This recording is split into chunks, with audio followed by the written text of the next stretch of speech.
state feedback for a third order system. We have a system of order 3 with 3 integrators and 3 states x1, x2, x3.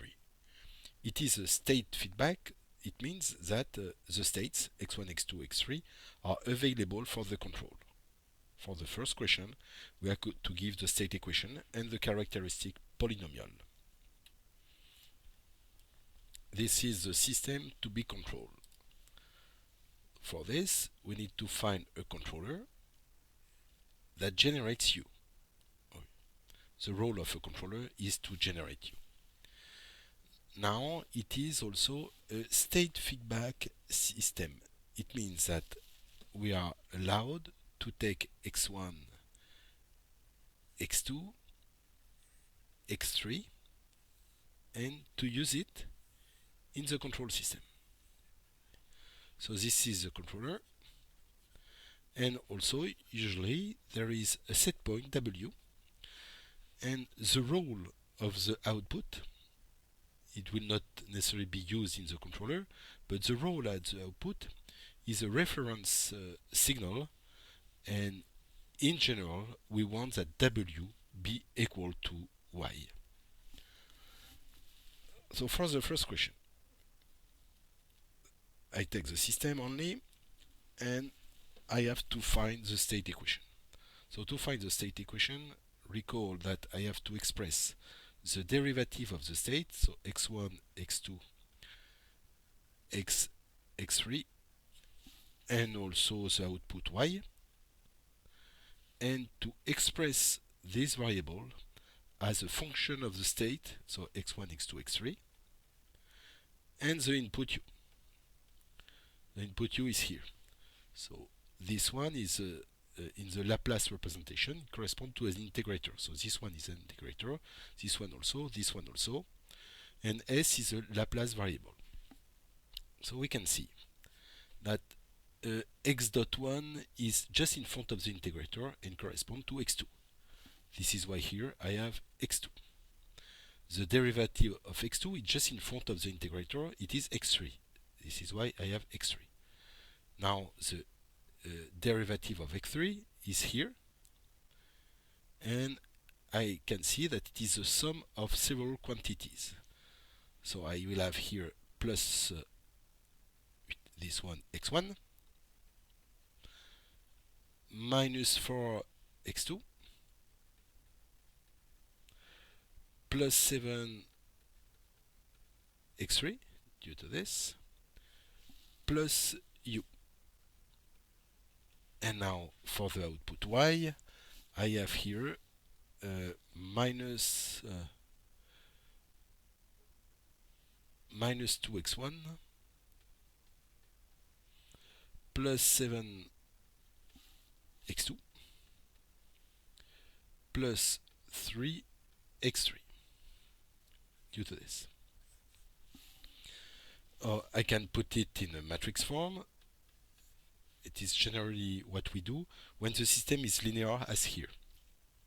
So we'll have x dot, where x corresponds to x1, x2, x3. So x dot is equal, in a matrix form, I have 0, 1, 0. So the 1 is due to this, times x. So only x2 will be multiplied by 1. Plus something times u, but here there is no u, so I have 0 for the first line. Now for the second line, I have 0, 0, 1 due to the x3 plus 0 u. And here I will have 1 minus 4, 7, and 1 for u. And for y, I take this line and I have minus 2, 7, 3, x. This is the evolution matrix A. This is the control matrix B. This is the observation matrix C. What about the characteristic polynomial? The characteristic polynomial is of order 3. So P of S is of order 3. It corresponds to the determinant of I minus A. It is of order 3, so it will be unary. So x3 plus something. x2 plus something times s plus something. Now, here I have a companion matrix. So why? Because I have 0 on the diagonal except the last line. The last line is this one. Okay. And I have ones here on the subdiagonal. Ones here. So when I have this, I have a companion matrix. In this case, the coefficient of the line where I have non-zero correspond to the coefficient of the characteristic polynomial with a minus. This is why here I will have not 7 but minus 7. Here not minus 4 but 4. And here I will have minus 1. So I remove the plus. Here. This is a characteristic polynomial. Of course I can do the computation, but it's easier when I know this result.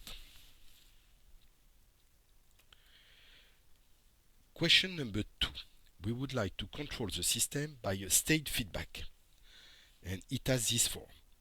U equal minus kx plus hw, and w is the set point as said previously.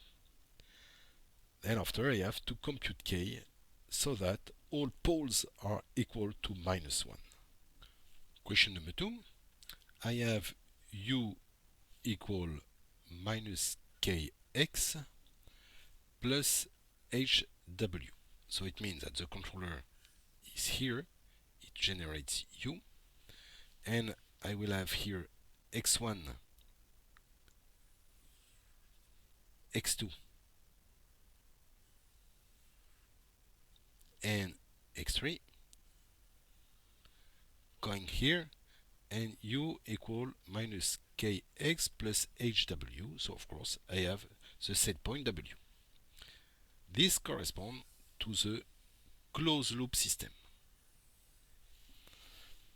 And what I want now is to find the state equation of this system so that I will be able to place the pole.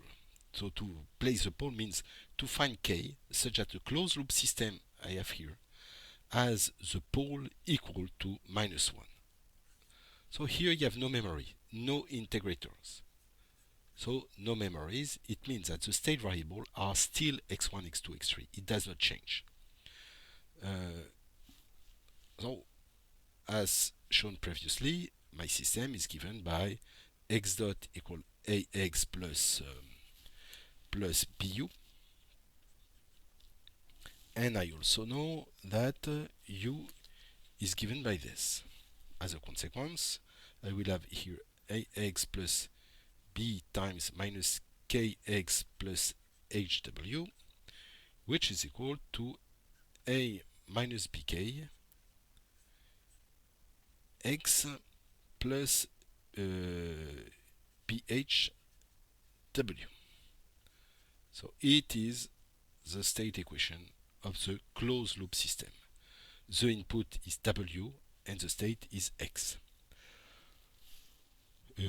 K, since x is of dimension 3 and since u is of dimension 1, k has the following form. It is a matrix like this: k1, k2, k3. And recall that A is a companion matrix computed previously, but B has the form 0, 0, 1, so specific form. As a consequence, this matrix, which is important because if it is stable, the whole system, closed loop system, is stable. So A minus BK as a form. So recall that A was given by 0, 1, 0, 0, 0, 1, 1 minus 4, 7, minus BK, so 0, 0, 1, K, K1, K2, K3, and if I multiply this, I will obtain here again 0, 1, 0. Here 0, 0, 1, because here you have 0, so k does not appear in the first line. And here, due to the minus, I will have minus k1 plus 1 minus k2 minus 4 minus k3 plus 7. So what is important to see is that my closed loop system will have the poles of a minus bk. It will be stable if a minus bk is stable, if the roots are on the left plane, or what we say, if a minus bk is an Hurwitz matrix.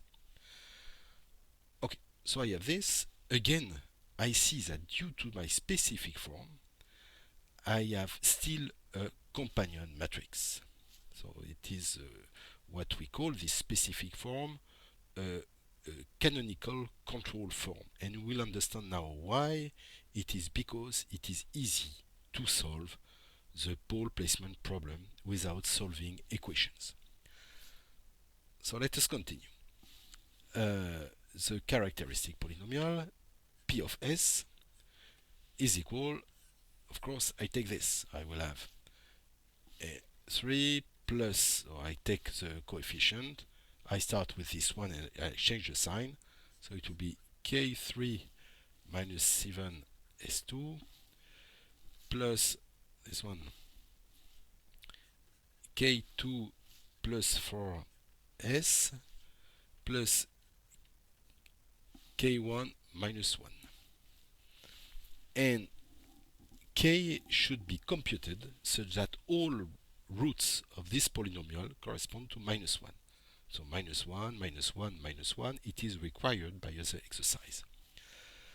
So it means that the wanted characteristic polynomial, the one I want, is s plus 1 cube, like this.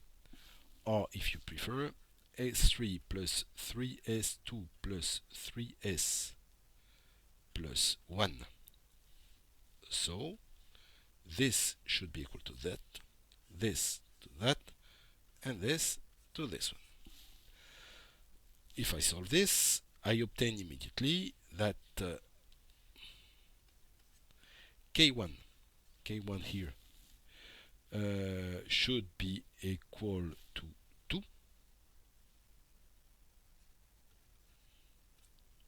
k2, so this should be equal to this, so k2 should be equal to minus 1, and k3, so this should be equal to that.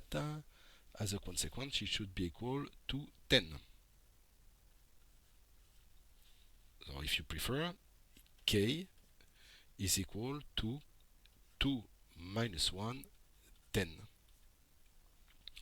Question number 3.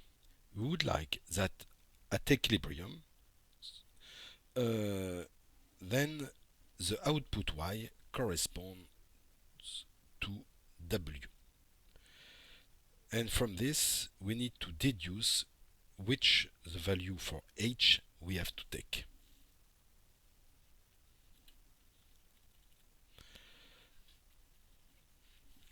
Okay, so recall for the question number 3.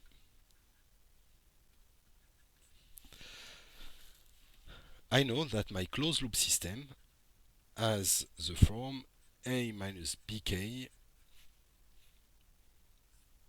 x plus bh w. So I know this.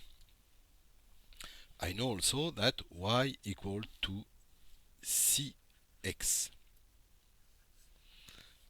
This is my closed loop system where the input is w and the output is y. Now, when my w is constant, so suddenly I put w constant. As a consequence, since my system is stable, so this one w is constant, I will call it w bar. Since it is constant and since my system is stable, y will converge to something which is constant. I will call it y bar. The same for x. So I will have here the same for w, y, and I put bars everywhere. So since x converges to a constant value, the derivative will be 0. So this means that here I put 0. And I will have to solve this. So since my system is stable, it means that this matrix is necessarily invertible because all the eigenvalues are equal to -1. None of them is equal to 0. So this matrix is invertible. As a consequence, if I take the first line, I obtain that x bar equal to a minus bk inverse multiplied by bhw bar, and here a minus. Okay. Now, since I have this, as a consequence, I obtain that y bar equal to c times x bar, so minus a minus bk minus 1 bh w bar. Now what I want is that to have this equal to this. As a consequence, if I want this should be equal to 1. Or equivalently, I have to choose h like this, so that the product of h by this should be equal to 1. So h should be the inverse of this. Thus, y bar, h should be equal to minus c minus maybe k c here minus 1 b minus 1. Okay. So I can do the computation because I know the values for a, b, k, and so on, and I obtain that it is 1 divided by 2. This is the value for h.